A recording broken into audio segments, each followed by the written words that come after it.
Hello everyone, my name is Ed to the Beat and welcome back to Let's Talk. Today we will be continuing our journey by talking about Volume 2 of the short micro-series Star Wars Clone Wars 2003. This volume, instead of taking the form of 20 short episodes which leads up to just over an hour, this volume instead has 5 short episodes which lead up to about an hour. So it's a bit more story driven and it's a bit more longer than the previous seasons. So I personally enjoyed it a lot more than last season because of how more story driven it was. This volume begins with Obi-Wan and his clone team saving the Jedi that we see fighting General Grievous at the end of Volume 1. If you remember, I talked about the introduction of General Grievous and how he first introduced and how he was fighting 4 different Jedis, and we got left off with he had defeated 3 and was about to kill the 4th. But thankfully, in time, Yoda senses a distress in the Force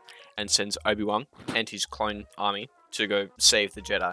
I'm pretty sure 1 died and 2 got injured, something like that. But either way, they make their escape and General Grievous has been introduced into the series. We then get some pretty heavy lore-related things, kind of moving Volume 1 kind of being attached to Episode 2 to making Volume 2 being more attached to Episode 3. So we get to see that CP3O now has his gold plating, and we also get to see Anakin becoming a Jedi Knight. We get to see the whole knighting process, which looked so cool. I never realized that there was a proper knighting process of a Jedi, and now I do, and it looked insane. So yeah, that is really, really cool. So some huge differences from Episode 2 to Episode 3 that are kind of explained within the first bit of this volume. We then skip ahead to around the end of the war, so a big jump, a big gap. We are still seeing a couple of smaller battles that probably have some significant meaning to the war, but I just don't know care because I'm dumb. But we have a much more settled storyline. We actually have more storylines. We actually have a couple. The first storyline follows Anakin and Obi-Wan as they are assigned to search for General Grievous on the planet called Nelvin. Instead, Anakin and Obi-Wan find the Nelvanians. Yep, I'm saying that right. A group of aliens, I guess you'd say, living on the planet Nelvin. And they've noticed that all the males are missing. So Anakin is sent to find them. He eventually finds out on his mission what kind of happened, the whole story on the Nelvanians. And he also finds markings foreshadowing his transformation into Darth Vader, which was really cool and interesting to see. We eventually find out that the adult Nelvanians have been taken away and enslaved and mutated into becoming an army for the Separatists. Eventually, Anakin sets them free and shuts down the operation, and this was his official kind of final test to become a Jedi Knight, because he never actually did the final test when he was knighted. Anyway, he frees the adult Nelvanians, he's completed his official final test, and Obi-Wan and Anakin don't find Grievous. The second main storyline in this volume is Grievous's kidnapping of Chancellor Palpatine. So, as a distraction, Grievous sends a full droid attack onto the planet of Coruscant, in which Mace Windu and Yoda and an army of clones attack to try and stop. But of course, as they are distracted, Grievous can then kidnap the Chancellor. But of course, there are security measures, so there are 4 Jedi with the Chancellor trying to get him to safety. But of course, Grievous ends up finding them, going on a bit of a chase, killing all the Jedi, and then taking the Chancellor for himself. And Mace Windu and Yoda don't realize that the attack is a distraction until it is too late.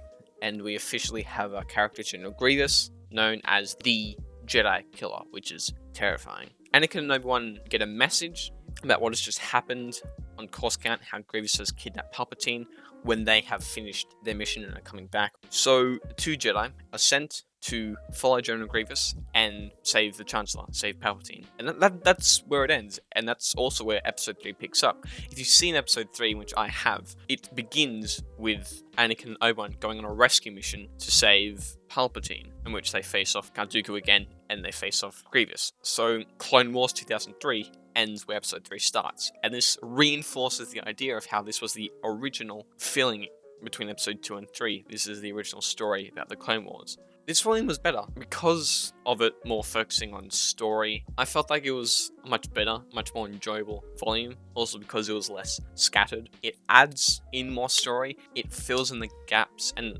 like I said, it connects the episodes nicely. Volume 1 starting, Episode 2 ended, I love the Anakin character arc in his final test moment where he has to save the Nelvanians. God, that is hard to pronounce. Also love Grievous, as this is technically the first time we see him.